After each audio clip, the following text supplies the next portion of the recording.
তিস্তা নদী পারাপার করতে গিয়ে ঘটল বিপত্তি। জলের তোড়ে ভেসে গেল একটি হস্তি শাবক। মঙ্গলবার রাত্রে ঘটনাটি ঘটেছে গাজলডোবার তিস্তা ব্যারেজের লক গেটের কাছে। দীর্ঘক্ষণ চেষ্টার পরে হস্তি শাবকটিকে উদ্ধার করতে সক্ষম হয়েছে বন দফতর। স্থানীয় সূত্রে জানা গিয়েছে, মঙ্গলবার রাত্রে ওই হস্তি শাবকটি নদী পার করতে গিয়ে আচমকাই জলের তোড়ে ভেসে যায়। কিছুটা গিয়ে শাবকটি আটকে পড়ে গাজলডোবার তিস্তা ব্যারেজের লক গেটে। জলের তীব্র স্রোতে বেসামাল হয়ে পড়ে শাবকটি। ঘটনাটিকে কেন্দ্র করে তীব্র চাঞ্চল্য ছড়ায় গোটা এলাকায়। তড়িঘড়ি খবর দেওয়া হয় বন দফতরকে।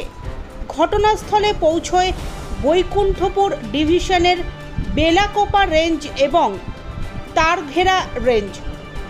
বন দফতরের পক্ষ থেকে প্রথমেই ক্যানেলের লকগেট খুলে জলের পরিমাণ কমিয়ে দেওয়া হয় এবং দীর্ঘক্ষণ চেষ্টার পরে অবশেষে হস্তি শাবকটিকে উদ্ধার করেন বন দফতরের কর্মীরা।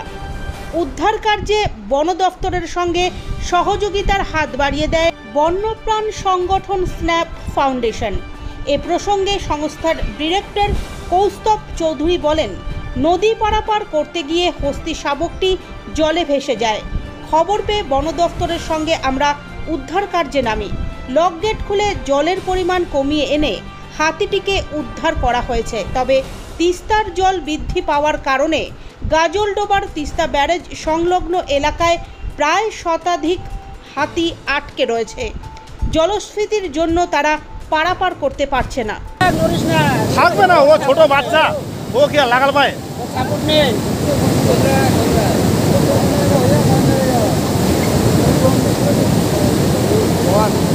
এইটাই তো কষ্ট ওর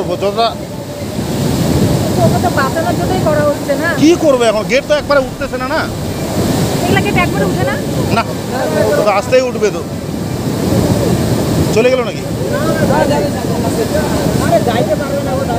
গেট এখনো উঠে নাই, 2 মিটার উঠছে, বেরো গেছে।